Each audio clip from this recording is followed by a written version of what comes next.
Welcome to Sports Scope, the most influential sports talk show in the nation.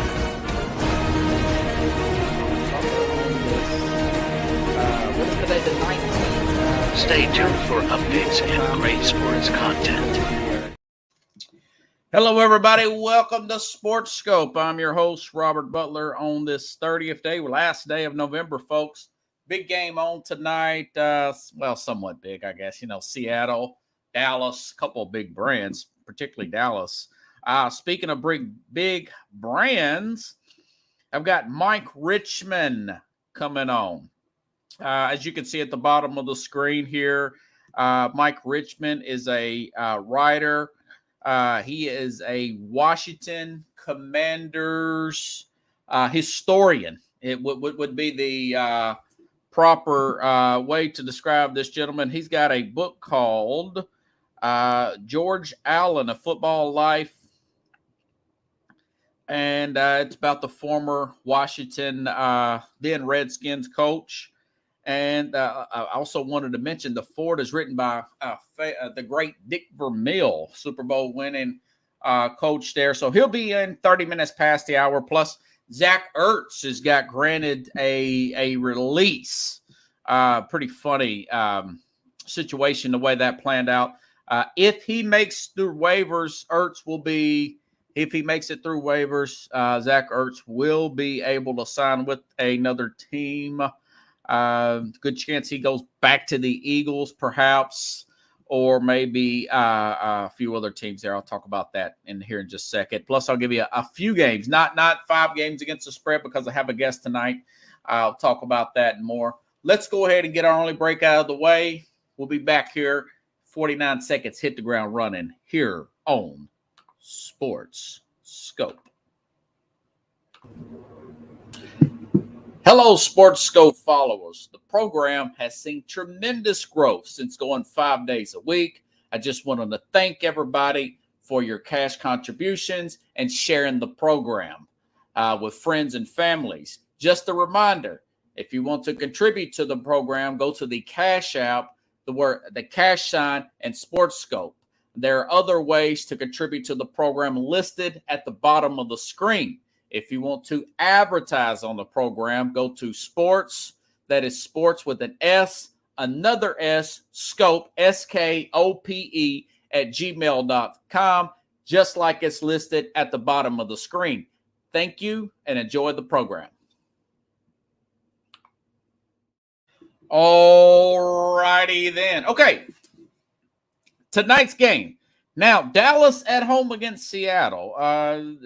Geno Smith is supposed to be healthy. He strides ahead of where he was last week. So that Geno Smith is supposedly, according to Pete Carroll, he's going to be way better. We'll see about that. I'll tell you what, though, guys, Dallas at home. For the record here, a lot of people, I know Carlos kind of poo-pooed the fact that I said Dallas was number 5 team in my power ranking. As of today, even though they have not beat up on great teams, Dallas has the best average points per game in the NFL, 31.5. They have passed Miami at 31.8. Dak is having a career season, folks. I mean, it is what it is. He's having a great year. What is it, DeRon Bland or whatever? They Dallas set the record for most pick sixes during the season, 5 or something like that. He's playing really good defensive back for the Cowboys. Good chance, by the way, they may get Shaq Leonard. Shaq is going to make his decision this weekend. He met up with the Eagles and the Cowboys.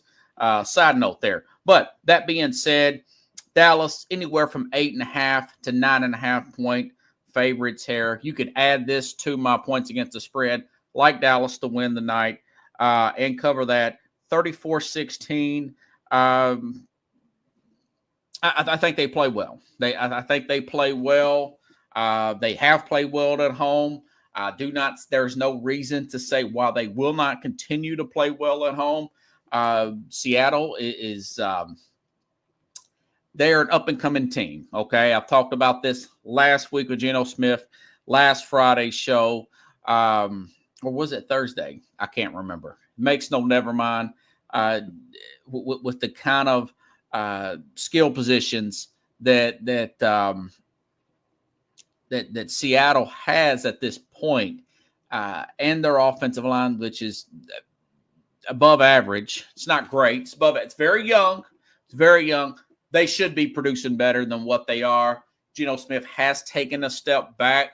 He looks more like the guy towards the end of last season. If you go back and look at some of the box scores when they played that cold day, Christmas Eve, that Saturday before Christmas last year, they laid a total egg at Kansas City.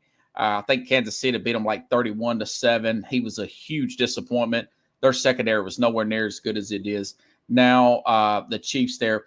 So, anyways, Geno Smith, they're going to have to get a quarterback. You know, they've got some pieces on defense. I like Devin Witherspoon at cornerback. He may get a pick tonight. He may pick Dak Prescott. I like him. Jamal Adams hasn't been as healthy as Seattle would have liked him to be, but you know, they're decent up front. Probably can use another defensive tackle in the draft coming up. A little long in the tooth. I know they got Wagner back at the linebacker position, but they're getting better at the cornerback there. And if you look at guys like Jason the Jigma Smith, not quite as good as expected. A lot of that may be because Smith's play. You throw DK Metcalf in there, Lockett. I mean, that's a pretty good skill group there. Noah Fant was way better as a Denver Bronco. So they're probably a year off. They need the quarterback.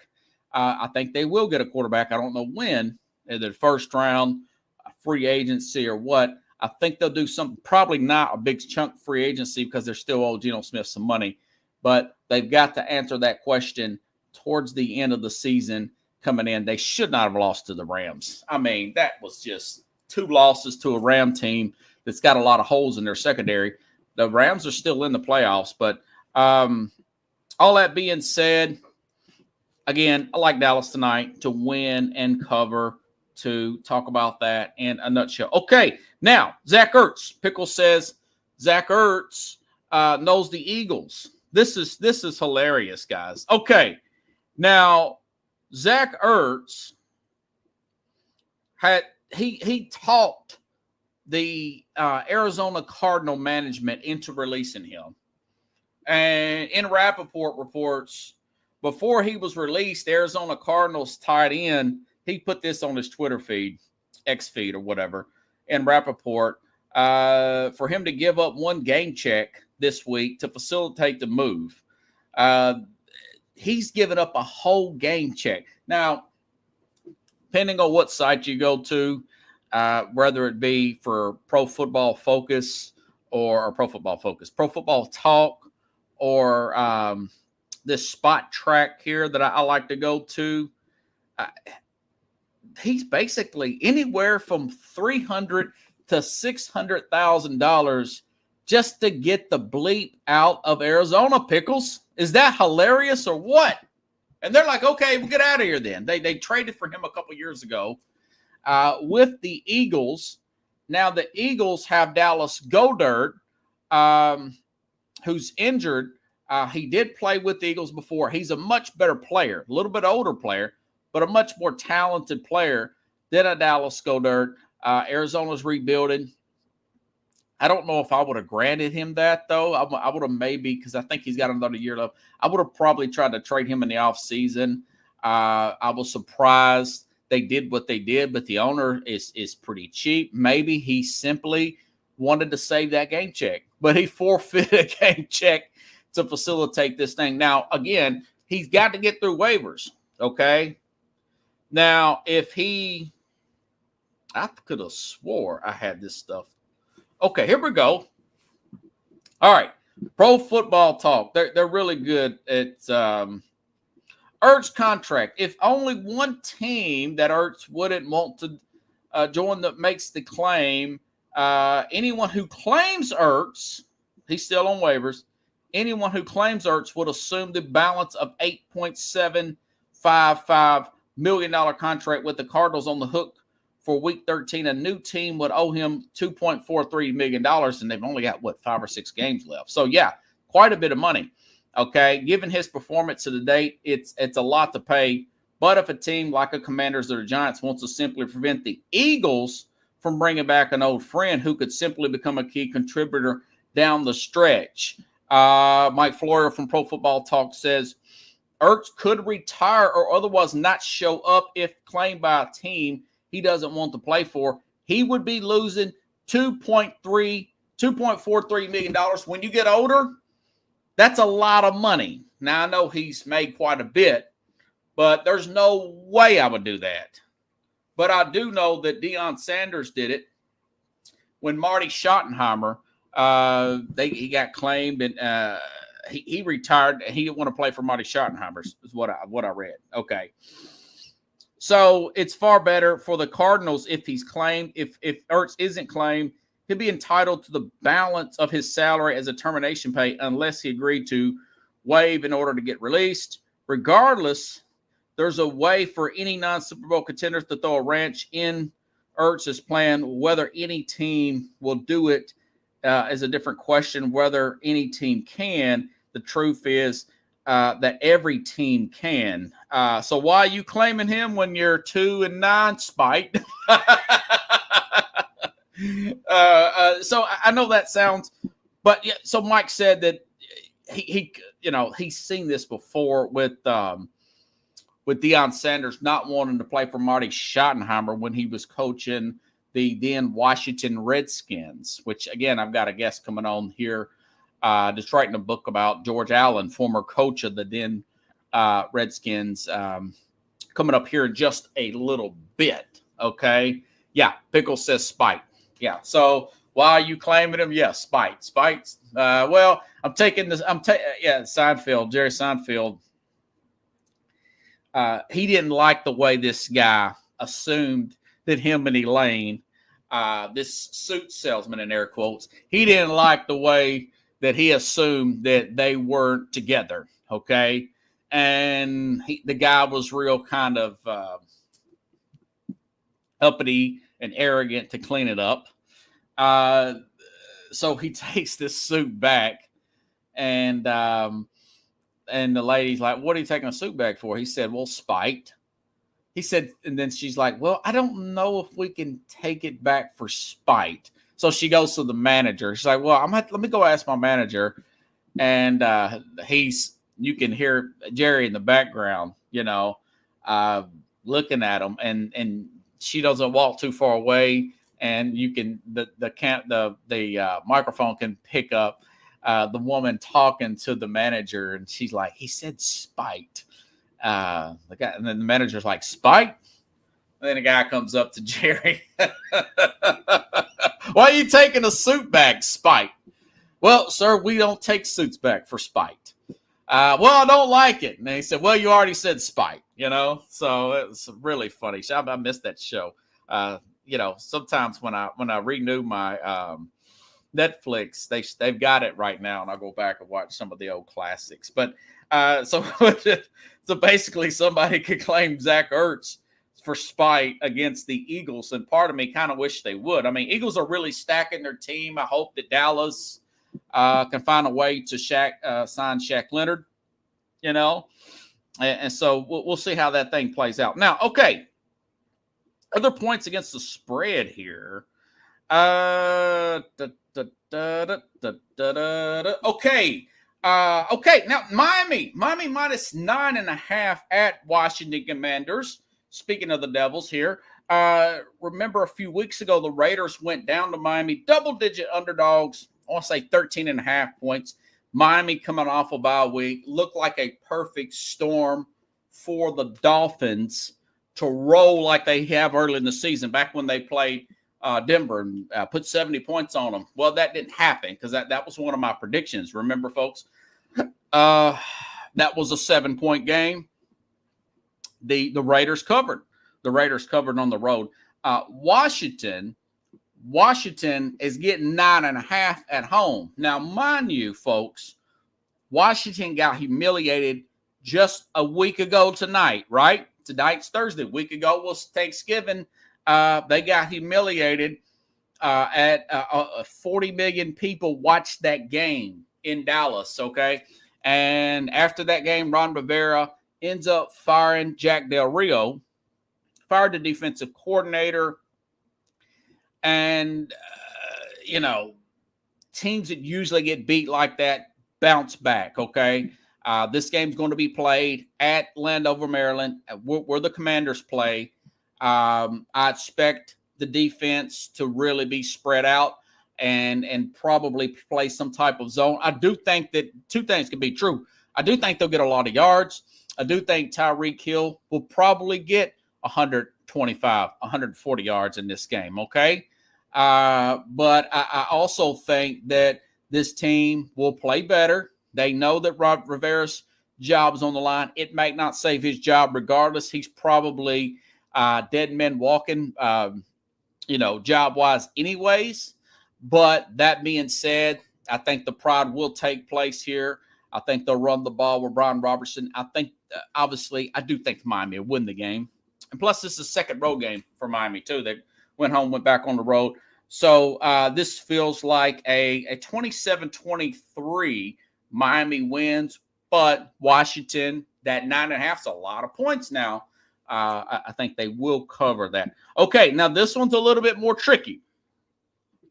This is tricky. Okay, Kansas City, Sunday night will play at the Packers. Packers playing a lot better football here lately. Just went on about Jordan Love, his improvement with this team.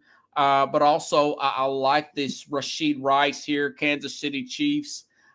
Chiefs usually play really good in prime time here. Cloudy, a little bit of rain. This game will be played in Green Bay here in Lambeau Field. I know they beat the Detroit Lions by 7 points. They come back home playing a little bit better. But this Chiefs team, really good defensive team, very underrated from a defensive standpoint. I actually think that the Chiefs will win this game and cover. I like Spagnato against this young quarterback here. Now they're 6-point favorites, but it's close. 24-17 there. 24-17 Chiefs win and they barely cover there. Okay. So, okay, here's another one, folks. Listen, Eagles are a great team. All right. I do think they're a great team, but they have come off two big, heavily emotional games. Monday night, then they played late Sunday afternoon. Fletcher Cox looks like there's and Rappaport saying just before I came on the program, there's a very good chance that he doesn't play in this game. Dallas Goddard is week to week. That's why a lot of talk about Zach Ertz just came up. By the way, so the whole thing about Zach Ertz, obviously the Eagles will be a play. The Ravens would be a play for the Eagles because Mark Andrews is out. So those would be big players for that. Possibly Buffalo because Dawson Knox is out. I think it's going to be a bidding war between the Ravens and, of course, his former team. It's a very heavy favorite for the Eagles to get him back, by the way. But I don't think that's going to happen Sunday.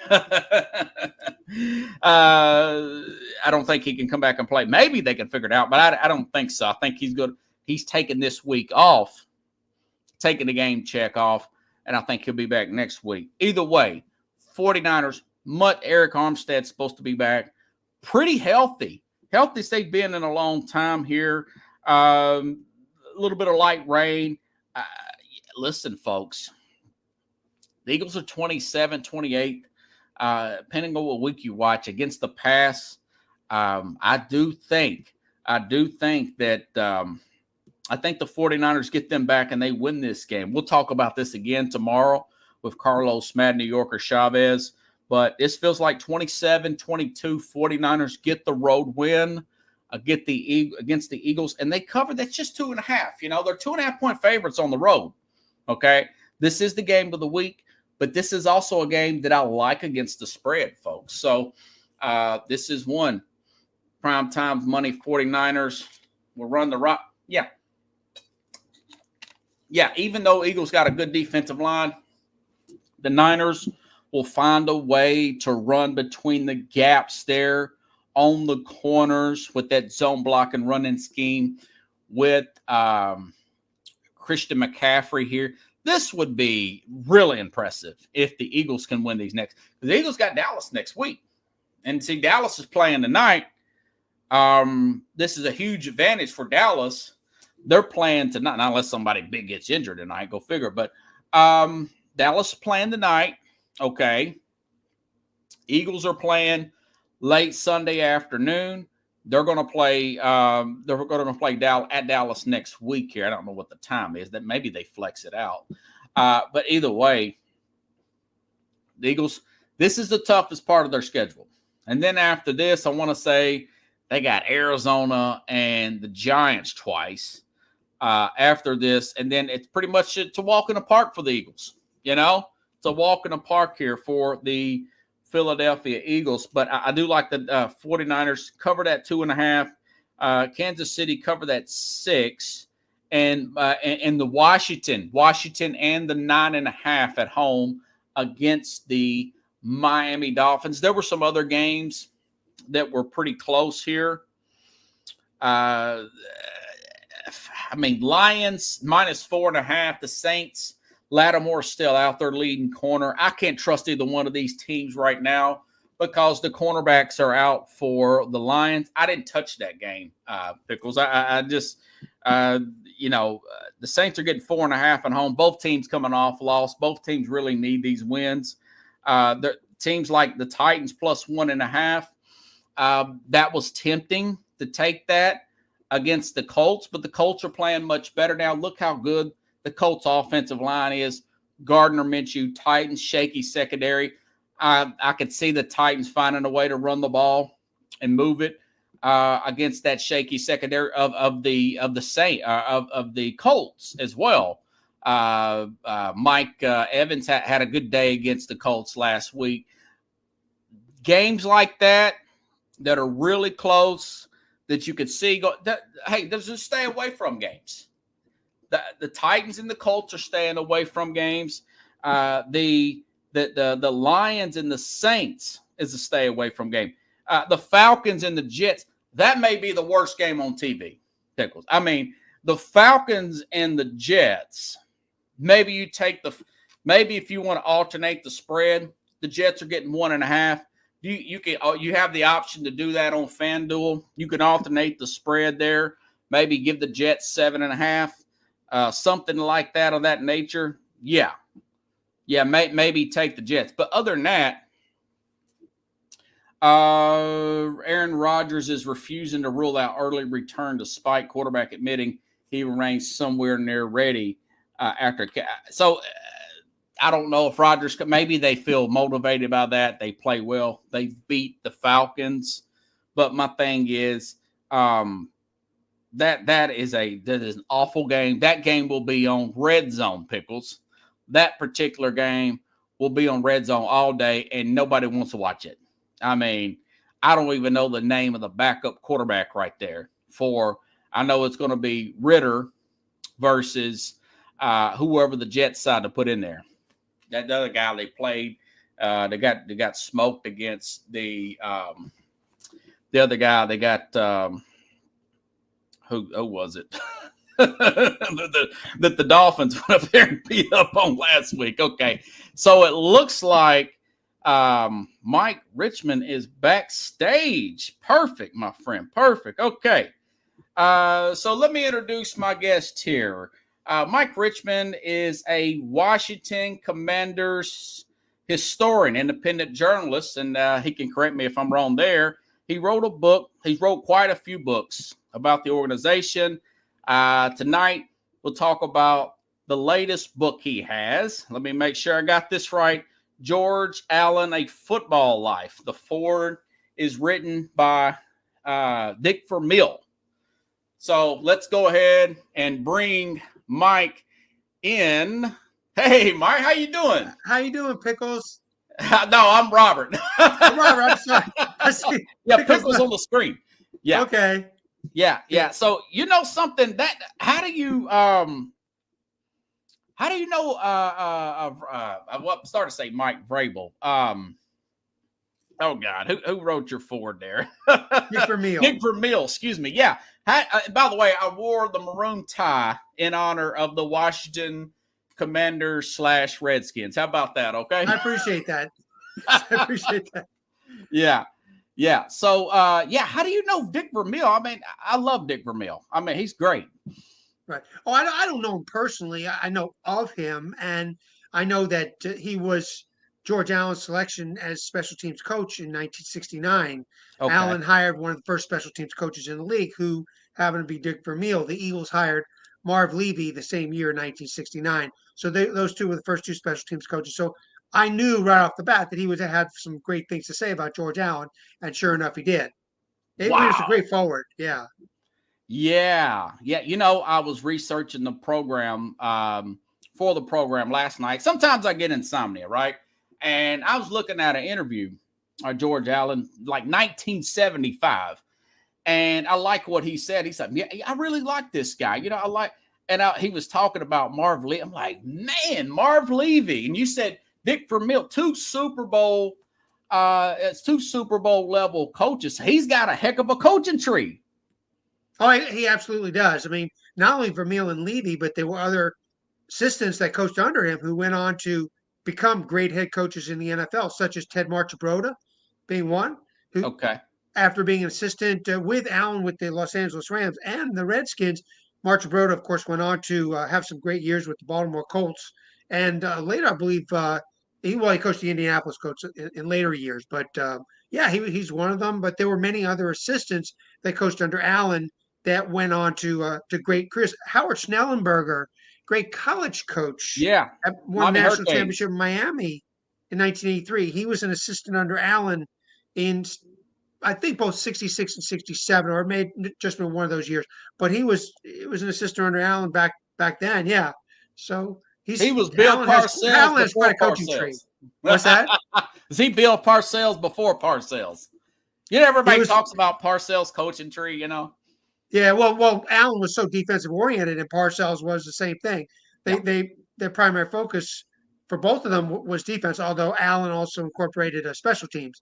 He was a pioneer in the area of special teams in the NFL. So he was a pioneer in both defense and special teams. Wow. Yeah. I was thinking, man, you've wrote. Is this your third or fourth book? This is actually the fourth book I've authored. The first one was the Redskins Encyclopedia, which came out in 2007. That was a compilation of all the years of the Redskins' existence up until that time. They were formed in 1932. So I went through the 2006 season, so that a total of 75 years. Wow. The book came out in 2007. I wrote the Washington Redskins Football Vault in 2010. Yeah. I wrote the text for that. That was a heavy memorabilia book. The game program covers, press passes, ticket stubs. I mean, they really made that book extra special. But I wrote the text for that book, which was also a look at the Redskins going back to their origin. And then I wrote Joe Gibbs' Enduring Legacy. Oh, I love a lot of the text for that book, and I edited that book. Yeah, that came out in 2015, and that was actually published by his foundation, Youth for Tomorrow. But that was divided into four main chapters: Redskins, NASCAR, big NASCAR owner, obviously. Yeah. Youth for Tomorrow, the foundation that he founded, and his spiritual life. And now George Allen, A Football Life. Wow. So, you know, I was thinking to myself, I said, you know, Mr. Richman here, kind of like Bubba from Forrest Gump. He knows everything there is to know about the history of the Washington Commanders. Well, I know quite a bit, yes. Yeah. And I've known them mostly as the Washington Redskins over the years. Yeah.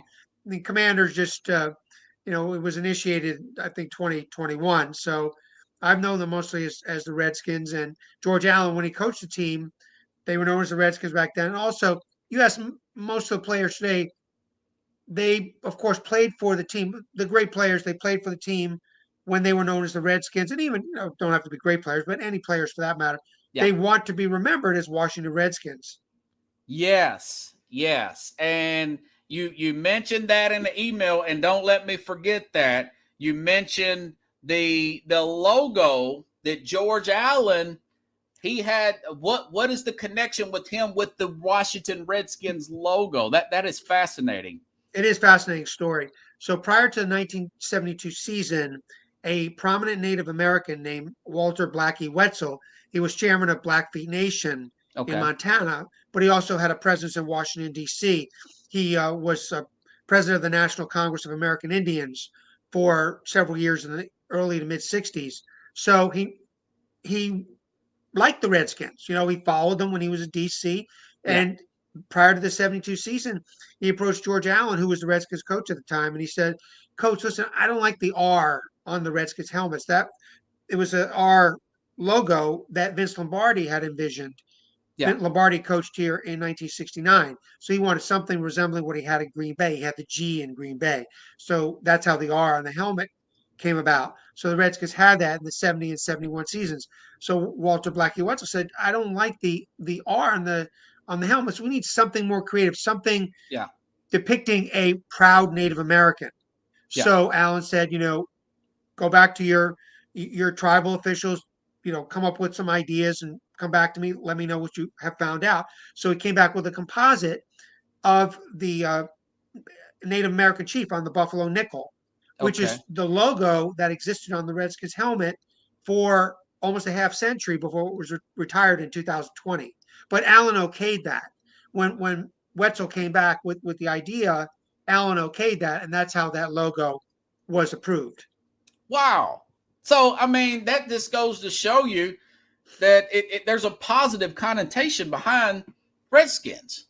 Well, I've tried to explain that to For 30 over the years years. since this controversy is first resurfaced about a decade ago, Yeah. and then Okay. obviously led to the retirement of the name and the logo. But I've tried to explain that it was a Native American that was involved in the creation of the logo that existed Yeah. on the Redskins helmet for nearly a half century. I mean, and actually, that Native American Wetzel, he was quoted in the Washington Post in 2002 saying it's only a minority of Native Americans that oppose the name. Most Native Americans look at it as a matter, something to be proud of. Yeah. The fierce-looking Indian chief on the Yeah. Redskins helmet, the Indian chief that was on the Buffalo nickel. I mean, that is something they were so proud of, and Wetzel said it was only a minority of Native Americans that opposed the name Redskins. I'm sure that the polls have shown that over the years too. There's been major polls, Associated Press, Washington Post, that have Yeah. basically concluded the same thing. 90% of Native Americans are not offended by it. So, Yeah. Yeah. So I got a little ahead of myself. So why are you writing the book? well, let me start by saying I grew up in the Washington, D.C. area, Montgomery County, Maryland, where I still live today. Montgomery County is a suburb of D.C. Yeah. So when Allen came here in 1971 to coach the Redskins, I was 10 years old at the time, and I just became hooked on that team.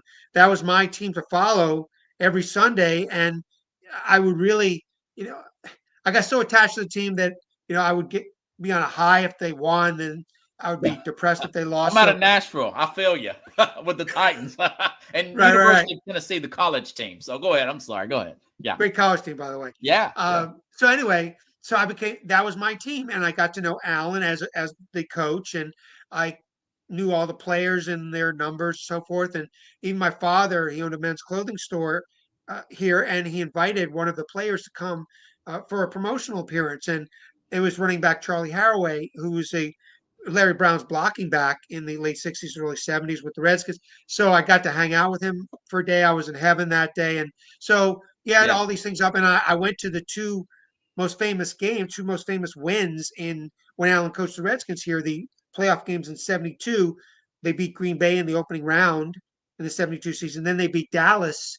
They demolished Dallas in the championship game, 26 to Okay. 3. That was the crowning moment in Allen's Who NFL was the coaching Dallas career. quarterback then? Roger Staubach. Will Staubach. Okay. Okay. Roger Awesome. Staubach and Morton had actually played most of that season because Staubach got hurt. Like I Yeah. think into the fourth or fifth game into the season. So Morton played for the rest of the season. Then he got benched in the first round playoff game. The Staubach came in and he led the Cowboys to a comeback win over the 49ers that year. Okay. So Staubach started that playoff game. Wow. You mentioned Yeah. Larry Brown. I talked about my interview with you at work today. A gentleman, Philip, if you're watching, he says his dad got him involved with the Redskins. He says, ask you about Larry Brown. You just mentioned Larry Brown. He had he was partially deaf, or was he full deaf? What's the issue with the ear situation there? Sure, he was partially deaf, or may still be today, but wears a hearing aid. I know that. But anyway, so when he was drafted by the Redskins in 1969, Lombardi noticed that he wasn't hearing the signals like he should be when he was Okay. sitting up in the backfield. So Lombardi called him over one day and he said, uh, Larry, can you hear me? And he couldn't hear him that well. They were in like the locker room or something. So he was fitted with a hearing aid. And that's how that whole story surfaced. Okay. Lombardi had him fitted with a hearing aid. He didn't know he had a hearing problem? Not he was not well. Lombardi didn't draft him. He was drafted by the previous coach, Okay. Otto Got Graham. I believe he was drafted by his regime. But Lombardi noticed, I guess, when training camp came around in that summer of '69, and Larry Brown was a rookie. Yeah. Lombardi noticed that he had a hearing problem. He was struggling hearing the signals in the backfield when he was in a 3-point stance in the backfield. Yeah. So That is fascinating. Lombardi saw it for the first time, but Larry Brown had a great rookie season. He rushed for nearly 900 yards. Yeah. He was runner-up in NFL Rookie of the Year voting to Calvin Hill that year. Then he had a 1,000-yard season in 1970. So Allen inherited him. It was one of the great players that Allen inherited when he came here in 1971. He inherited Charlie Taylor, great receiver in the Hall of Fame today. Jerry Smith, great tight end. He should be in the Yeah. Hall of Fame, and I hope he gets considered by the seniors committee someday. Um, Chris Hamburger, Hall of Fame linebacker. Hmm. Allen inherited him too. Then he brought in some really great veteran players, which was Allen's thing. That he loved veterans. So he brought in Ron McDole and Berlin Biggs and Roy Jefferson, players like that. And so Yeah. he made those Redskins a really, really competitive team. Yeah. Yeah. And I read that he won Coach of the Year twice, right? Yes, he won it once when he was in LA, Yeah. and he won it in 1971 as well when he coached the Okay. Redskins. But he never won a championship with Washington. A Never Super Bowl. did. Oh, Actually, in his 12 years in the NFL, he never won a championship, but he came close. I mean, he took the Redskins to Super Bowl VII in the 1972 season. They lost in that Super Bowl to the Dolphins. That was the oh 17 yeah. and 0 Dolphins team. So, but he took them to the Super Bowl that year. But other than that, he never took a team to the Super Bowl. Uh, he got knocked out of the first round in the first round of the playoffs 7 times in his career. I'm Hmm. sorry, 6, twice with the Rams and 4 times with the Redskins. After that 72 Super Bowl appearance, the Redskins kind of plateaued. They were a very good team, but they weren't really one of the elite teams in the league. Okay. So, but he had them in the playoffs 3 more times after that 72 Super Bowl. Okay. So have you been like a season ticket holder this whole time? I've never held season tickets for the team. I can get press credentials for the team. I've gotten press credentials over the Oh, years. nice. Okay. Yes, gotten press credentials. I've done a lot of internal work for the organization over the years. I've written uh, the copy for their media guides a couple of years. I wrote. They used to have a deal with Sports Illustrated magazine, like a marketing supplement that appeared in Sports Illustrated. I wrote the text for, like, we would pick out a historical theme as the text, and I wrote the text for that several years. And so yeah, Yeah. I've done a lot of work internally, but I've gotten press credentials from them, and I really Yeah. welcome that. Yeah. Wow. That man, that is amazing. But Let me ask you interestingly, I've this. never been a Yeah. season ticket holder. Although my father had an opportunity when we first moved down here from New York City in the mid '60s. He Okay. had a chance. There was somebody who lived very close to us then in Bowie, Maryland. He wanted to go in with my father, like a co season ticket holder deal. They'd split the home games for Yeah. the season. But my father decided not to. And it was actually, it ended up being a good time to be a Redskins season ticket holder because they were a really exciting team in the 60s. And then Allen took them to a new level when he came here to coach in 1971. Do you credit Allen for the value? There was an article in 1998. Forbes had the Redskins as the second most valuable organization in the whole NFL, only to the Dallas Cowboys. You would think it would be Chicago or New York. Uh, why do you think? What's the reason? And I know they fell off a little bit, but when Snyder took over, they're still like what, 5 or 6 or something like that. They're up there. I don't think they're at the same point they were in the late 90s Yes. and for much of the early 2000s. They were up there. It wasn't only that one year, 1998. I mean, Yeah. they were worth like $5-6 billion, and in fact, Snyder just sold the franchise for $6 billion. Yeah. So, but I think what you're alluding to with your question is that the fanaticism with the Redskins really started with George Allen in the early 70s. Okay, that's what I was. Yeah, yeah, Yeah, yeah. but You got the background there. right, the value of the team. Yeah. It became a very, very lucrative franchise when Allen was coaching here in the 70s. It wasn't only because of Allen and the popularity that he created with the team. I mean, you have these lucrative television contracts as well Okay. that increased the value for all the franchises. It just so happened that when Snyder purchased the team in 1999, Yeah. he also sold the naming or acquired the naming rights to sold the naming rights to the stadium because he bought the stadium too. So he Okay. sold the naming rights to FedEx for that, and so the team became, I mean, just astronomical in terms of its value at that time. What's the story about the Hogs? The Hogs were Yeah, originated. I'm a big NFL Network guy. I never understood the whole craze fan base with the Hog thing.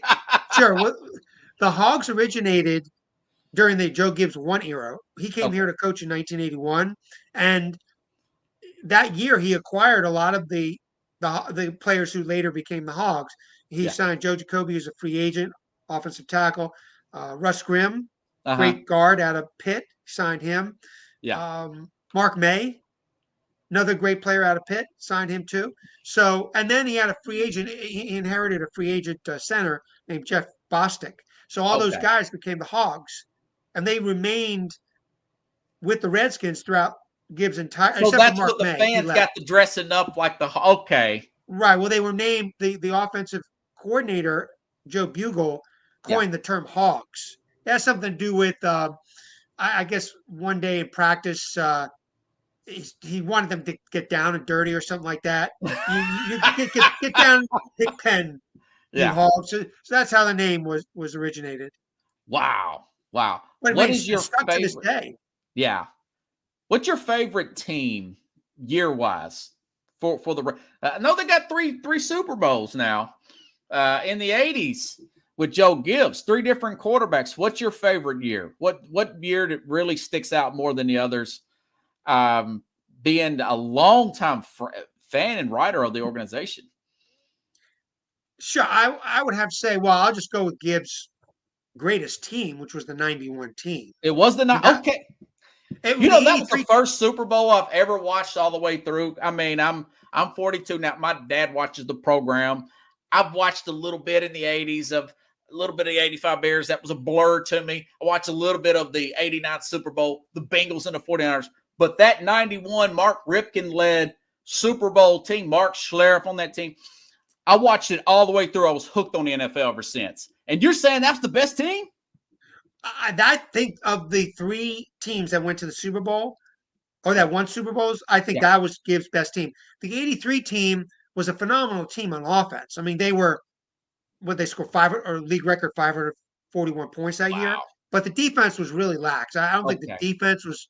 I think the defense was much better in '91. It was a more well-rounded team in '91. They still scored nearly 500 points that year. I mean, Rippon had an amazing season, Yeah. and the Hogs. Rippon was, he was as slow as a turtle, but the Hogs only allowed nine sacks that year. Okay, so Woo. which really masked a lot of his Wow. deficiencies, in terms of a lack of mobility. Some of these So offensive lines, Allow that in one game nowadays. Big John Riggins. Yeah, yeah. Well, he wasn't with that team. He retired, I believe, after the '85 season. But his greatest year was 82. He had Okay. some really great years in the early 80s, but he really came to life in 82 when he had that postseason. He rushed for more than 600 yards in that 4 game postseason because they added an extra playoff game because that was one of the strike shortened seasons.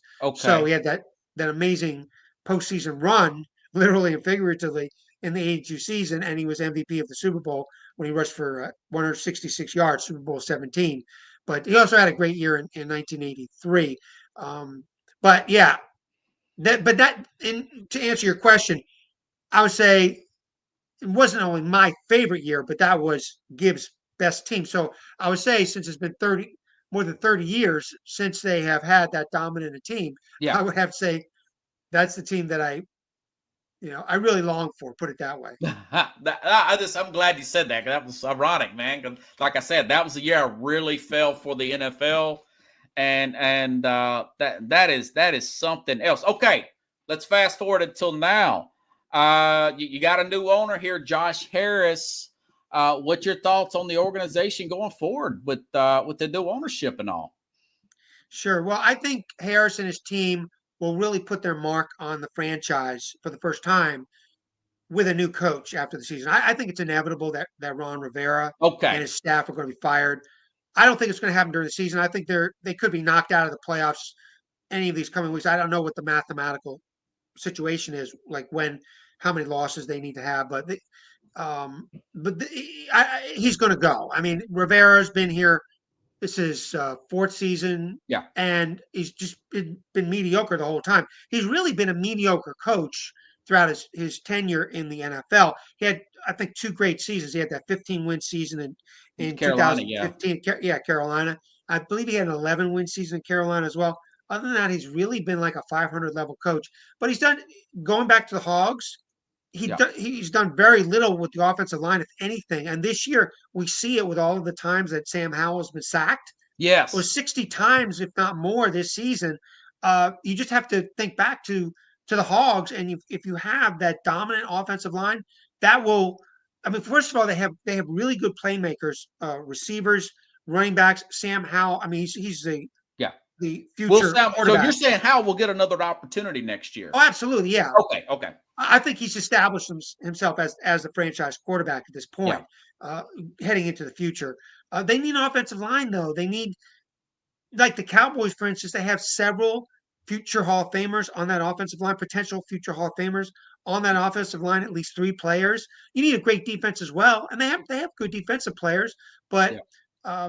anyway, to your point, Harris, they'll make their most prominent stamp. They'll put Okay. their most prominent stamp on the team with a new coaching staff. What about a general manager and personnel? Are they going to do something with that, or I hope they do. I think it's a lot of responsibility these days for the coach to also be the GM. I hope they go with the GM. If they separate that, they have a true general manager as well as somebody handling oh, was just coaching Rivera picking the responsibilities. players? What's that? Was Rivera picking the players like He Belichick? had he had a lot of oversight as the GM. Oh Yes, God, he has yes. had that. Yeah, That I never think it's a little works. outdated. I think it's a little outdated. Way But outdated. but yeah, I think Rivera's time has come. I mean, it'll be interesting to see what happens with Eric Bieniemy because he was brought here. A lot Yeah. of people Well, thought he would yeah. be I the don't even have to ask you successor. the question. I was gonna. Is he gonna be one of the first to be interviewed? As good as the offense has been, or is he head coaching material? I don't. I think the jury's still out. Really, I mean, Yeah. Howell's, like I said, Howell's been incredibly productive as a quarterback in his second year in the NFL. I mean, Yes. he's thrown his touchdown passes and his total yardage. I mean, he's among the tops in the league. So, but on the other hand, sacked quite a few times, and Yeah. there's been other deficiencies with the offense, and that's what Bieniemy's focus is primarily on. So the jury's still out with him. It's mixed reviews. I don't know what's going to happen with Bieniemy, but it'll be very interesting to see if, in the eyes of the new owners, he has done enough to qualify himself to become the next head coach. Yeah. Yeah. If you had your choice, what would you do at coach there? If they say, well, you know what, you've covered the team a long time, Mike, we're going to give you open checkbook. Go after any coach you want to. Who would you like to see coach the Commanders now? Yeah, I'm going to give you a little bit of a political answer. Well, first about Bieniemy, we got to wait and Be see the till first the end guy of to the interview. Yeah, I'll say well, that too. let's wait and see till the end of the season regarding him, though. Yeah. Okay, like I said, it's been mixed reviews. I mean, I've seen it with my own eyes. There's just been so many problems with the offense, and so let's give it him till the end of the season. I'd like to see a young, energetic coach. I mean, I don't know how the Eagles do it all the time, Yeah. like Nick Sirianni. I mean, Yeah. this is his first NFL head coaching stint. Why can't we obtain somebody like that? Yeah. I would like to see them get this young, energetic coach here. And they've let so many coaches out the door that they've had in house. They've had the Rams coach McVay. He Oh, was in house. yeah. He was in I house. forgot about that. Yeah. LaFleur with the Packers. He was in Shanahan. house. Kyle Shanahan, of course, he was in house. He was an assistant under his father. Yeah. McDermott with Buffalo, I believe he was in house too. Okay. Cincinnati Bengals, Vikings coaches, they were here at one time. So we've just let so many of them out the door. Oh, wow. Yeah. Yeah. Yeah. I kind of figured that with Ron Rivera. At least you're thinking straight about. I mean, I like Rivera too. He seems like a decent guy. He won Coach of the Year twice. That's kind of a media award, but he probably still get a job as a coordinator somewhere. Wouldn't you think? I don't know. I don't know what his future in the NFL is going to be. I mean, he's not an old guy. I mean, what, about 60 years old? I mean, he certainly has Yeah. some He still some looks kind of legs in young to terms of me. if he wants Yeah. to still coach. I don't know if anybody would hire him as a head coach at this point. Or But I DC think is what I'm saying. That defense what's coordinator. that? Defense coordinator. Yeah, I think he could be a defensive coordinator Okay. somewhere. It'll be interesting to see if somebody brings him on in that role. I mean, he's a former linebacker. Yeah. So, I Yeah. mean, I think he that's his played with the expertise. 85 Bears, didn't he? Yeah, he did. Yeah. He was part Okay. of that So defense. I've got you on the bottom of the screen. Is that correct? Is the best way to get George Allen a football life? You're not getting any calls from NFL Network on that. Is it the best? I know you can get it at Amazon, but can you just MikeRichmanJournalist.com? Is that correct? That is correct. I'm glad you mentioned that. Yes, that is my website. And of course, you can get it through Amazon, all the traditional means. But um, if you want a signed copy, go to my website. If you want my John Hancock on it, I'll personalize it for you. MikeRichmanJournalist.com. Yes, folks. Thank you, Mike. This has been a lot of fun. I'll probably order one myself, even though I've got a tight budget. I would love to bring you back on, sir, if something happens the day after the regular, what do they call it, Black Monday now? Right. I think it's imminent that Rivera is going to be fired. So if you want me back on, I'll come back on, Robert, and I'll give you my analysis of what's going on. Yeah, man, this is awesome. And I want to tell everybody, I'm just telling you the truth here, folks. Mike is well known around the DC area. Do you still do local interviews from the TV? That they ask you to still come on and break down stuff? I've seen quite a few interviews you've done over the years. Yeah, I have not. I'm not like a beat reporter or anything like that. Right. So I don't really break down the team that much. What I do is I do historian, though. Yeah. Historical overviews of my work. I give a lot of that. I mean, I've had a ton of interviews regarding the George Allen book, George Allen: A Football Life. I mean, I've been on radio stations, webcasts such as yours, and podcasts. So yeah, I've had a lot of interviews about that. I've had other historical interviews over the years. Local radio station, I remember them interviewing me, WJFK, in the summer of 2020, when Snyder announced that he was forming an exploratory committee to retire the name and logo. And so JFK brought me on. They wanted my analysis. And I basically explained to them a lot of the same things I explained to you, that it was a Native American that envisioned the logo. I also said it was, it was primarily pre-Hollywood. I mean, I think the term Redskins at times was used in a derogatory way, but it was really Hollywood that took it to a new level in the old Westerns. Oh, okay. I explained that too. They would use the term Redskin in a very insulting, derogatory way toward Native Americans. Yeah. Yeah, that's just. Do you think maybe they'll try to bring it back? Is there any chance? Well, it's interesting. The new owners, several of them over the summer, including Magic Johnson and Harris, and even Mitch Rales, another minority partner, they used the term Redskins in the context of the glory years from the past. Yeah. Now, whether they'll do it, whether they'll rename the team Redskins. See, I don't think Commanders is going to last. I think it's kind of The it's such a vanilla name that vanilla. Thank I you. don't think it really inspires anybody. Yeah. I think because Redskins can be so controversial Hmm. that I think that the best situation would be if they pick a nickname that still evokes something from the past, such as, speaking of the Hogs, such as Red Hogs. That I would think be Red Hogs would be perfect. great. Yeah, Yes. Red Wolves, Red Hogs, something along those lines. Red Hogs. I mean, you're talking about the Hogs offensive line from the past, so it evokes Winning. that great glory period when the Hogs were so prominent. They were the best offensive line in the game at the time. Wow. Well, that's perfect. There we go. Man, we got all the problems solved. So, but in answer to your question, I don't think Commanders is going to last. I think at some Commanders won't. point, Okay, you're breaking news here. yeah, That's I'm saying I don't think. I mean, I've never had a conversation with any of the owners about this, yeah. but I think at some point they're when they've been here a few years. I don't think it's going to happen overnight. When Okay. they've been here a few years, when they're established a little bit, I think that I don't think Commanders is going to be here for a really extended period. Okay. Have you met Magic Johnson? I forgot he's a minority owner there, right? I have not met Magic Johnson, but I saw Mitch Rales in the press box at the Oh, last home game, the Giants game on November 19th. Actually, he does come in the press box occasionally at halftime of the games, and this game he came in at halftime.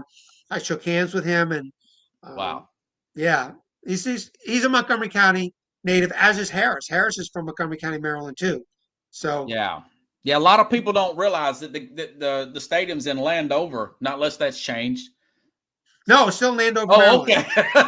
okay. Prince George's County, Maryland. It's about a 25-mile drive from where I am on a Sunday morning. I mean, it's a hop, skip, and a jump. It's so easy to get there. But Yeah.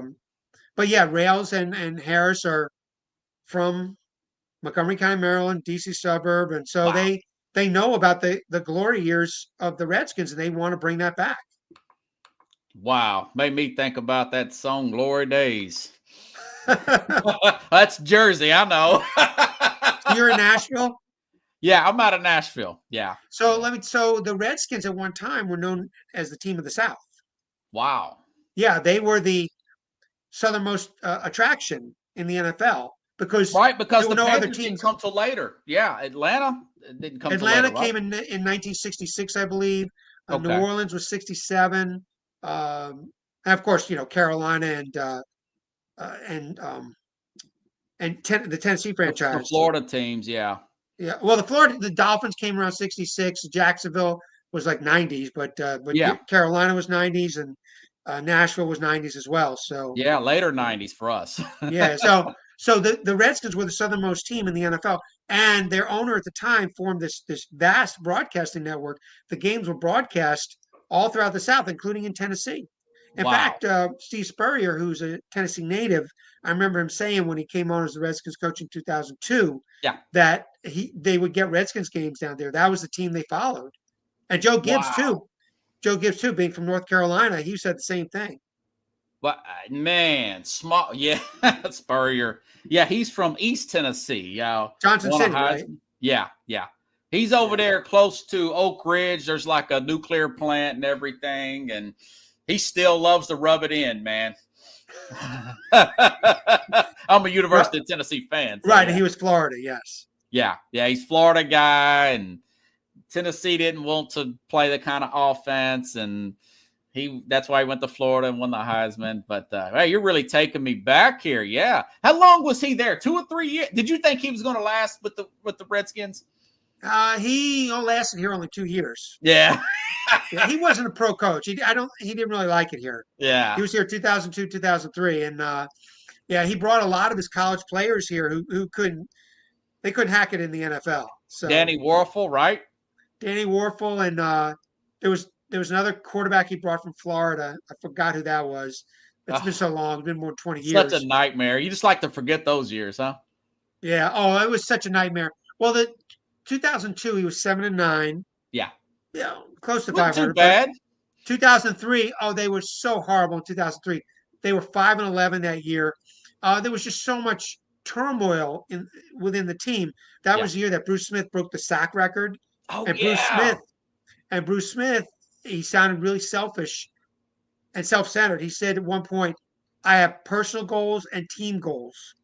His personal goals would be to break the sack record, and his team goals, obviously, we want to see his team win. But to say something like that, it didn't.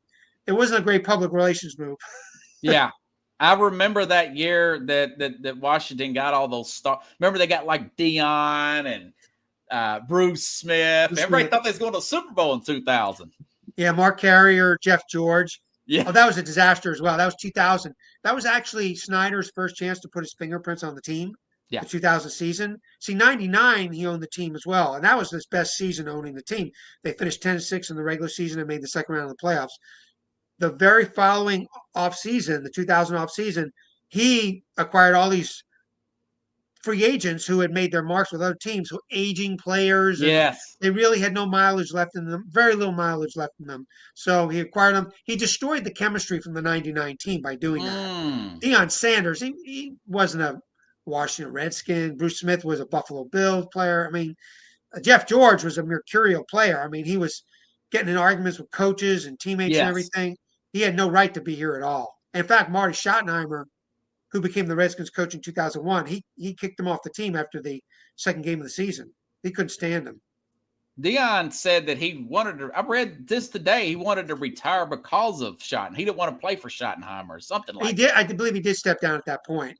Yeah. But I think he came back, if I'm correct. Didn't he play for the Did Ravens? he really? I think he came back for a season or two. I believe he played for the Ravens. I may be wrong, but I think he did come back in the NFL and played a couple seasons. But he got lost when Schottenheim was here. He was the first person out the door. Yeah. And of course, Pickles brings up the Titans. Some things were. I'm sorry about that. That was one of the Snyder eras, the Snyder regime's worst biggest disaster right there. To bring Albert Haynesworth here. Yeah. I mean, he was such a headache, and they brought him here in 2009. Yeah. And then in 2010 he just had a horrible season that year. That was the year that they lost a Monday night game to the Eagles that year, and Haynesworth was he fell on the field, and Michael Vick, the Eagles quarterback, was scrambling around. He had all day to pass back there. Haynesworth was just lying on the field, and he didn't get up. And the offensive line was looking around, what am I supposed to do? I don't need to block this guy. He's just lying on the field right now. He did not. He just wanted to get that guaranteed money and get out of there. Oh, my God. He was guaranteed so much money. Yeah. Yeah. Snyder paid him so much money. It was just an embarrassment. Whew. Thank God those days are over with. Yeah. Well, he should have. I mean, any team should have known after he had the incident where he stepped on the helmet of the Cowboys player. Garrard from Dallas. He was Andre Garrard. Yeah. Right. He was just a major cancer. He should not have been here in the first place. Yeah, it was just a bad fit. You know, I always got good memories of him because he played great for Tennessee. Then he played great for the Titans, but he said he didn't want to put it in the 3-4, and he doesn't want to admit that, hey, it was just about the money. He said Tampa offered him more money. He said he got lied to, but I don't believe Haynesworth. Yeah. Wasn't he NFL Defensive Player of the Year one year? If he wasn't, he was very close. He dominated, man. He was great against the run. He played for with that 4-3 under Fisher. I can't remember our defensive coordinator at that time, but the defensive line coach, very good. But he always had anger problems and weight problems, and go figure. Right. Yeah.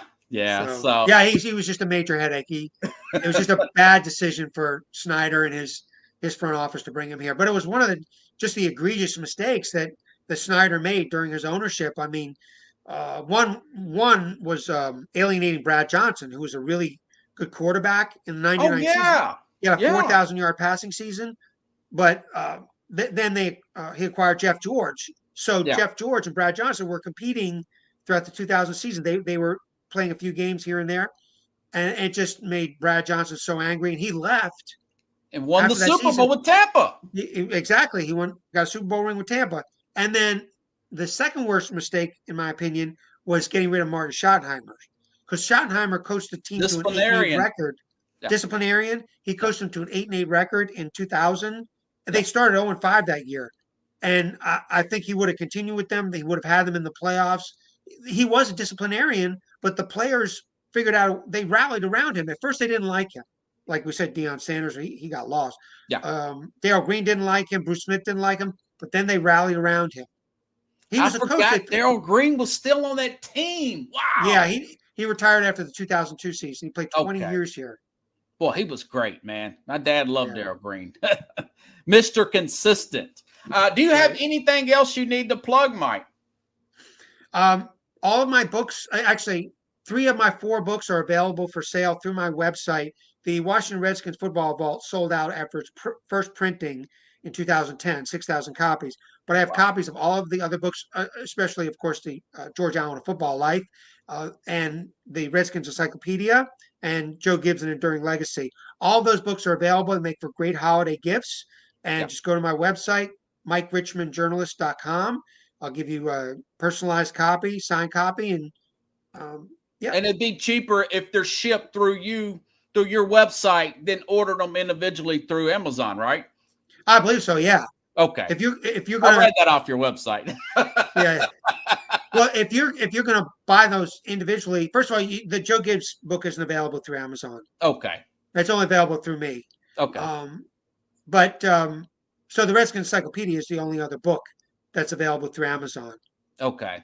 Right. Gotcha. And of course George Allen, A Football Life is available through Amazon. Wow, this has been fun. I really appreciate you wanting to come on. Thanks for coming.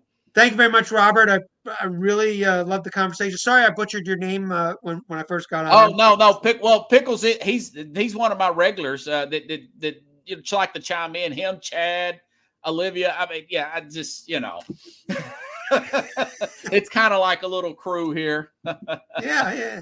Well, this has been great, and I love your questions. And I mean, not only asking me about George Allen, but we really went through Redskins history. Yeah, I love this, and Allen, that's an interesting. So he kind of set the tone, is what you're saying, for what Gibbs kind of ran with. Yes, he did set the tone exactly. It was like the awakening of a sleeping giant with Allen, because when he came here in 1971, he took them to the playoffs for the first time in a quarter century. They finished 9-4-1 that year. So the fans were just, they were longing for a winner, and he delivered. And then he went to the playoffs a total of 5 times in DC during his coaching years here. And then Gibbs, he took it and ran with it. Right. The fanaticism took on a whole new dimension with Gibbs. I mean, they went to 4 Super Bowls and won 3 of them during the Gibbs years. They were one of the elite teams in the NFL during his 12-year period. Wow. Yeah. The Redskins, the 49ers. That's the 2 teams I think about when I think about the 80s football. We throw in the 85 Bears, but there were more consistency with those 2 organizations. Okay. And the Giants, too. The Giants were good, too. Yeah. Of course, you had Giants. Yeah. LT. I mean, can't disrespect Parcells and Belichick there, So Kathy says thanks, guys. Chad says thanks. Well, have a good night, Mike. And listen, I'll tag you with all this. I might not get it all tonight, but I'm gonna blot it out just the part for your interview, and I'll send you that as well here on Facebook. I think we're friends on Facebook. If we're not, I'll get it to you. Well, I'm following your page on Facebook. Oh, you are? Okay. Yeah. Right. Okay, well, let's put it in that way, and I'll clip it. You have a separate Facebook page as well? This is the Facebook that we're on now page, and you can, I don't know if I'm individual friends with you or not, but either way, I'll be able to clip that, and you can take it from the page that way. I just now thought about that. Yeah. Oh, you'll send me like an MP4 or something.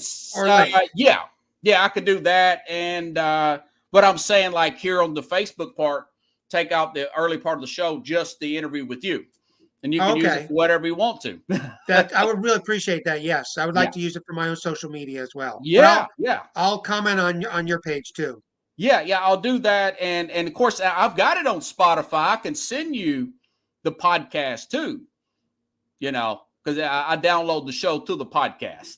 Yes, please send that too. Send Yeah. it just our interview, but also send the whole show, and I'll definitely use it for my social media. Yeah, now the podcast, I don't know if I can clip it like that, but I'm still learning this StreamYard system, man. Well, it's a great show. I love your initiative, and obviously very ambitious. And yeah, thank you for doing this. Yeah, no problem, man. I'm like yourself. I'm totally independent.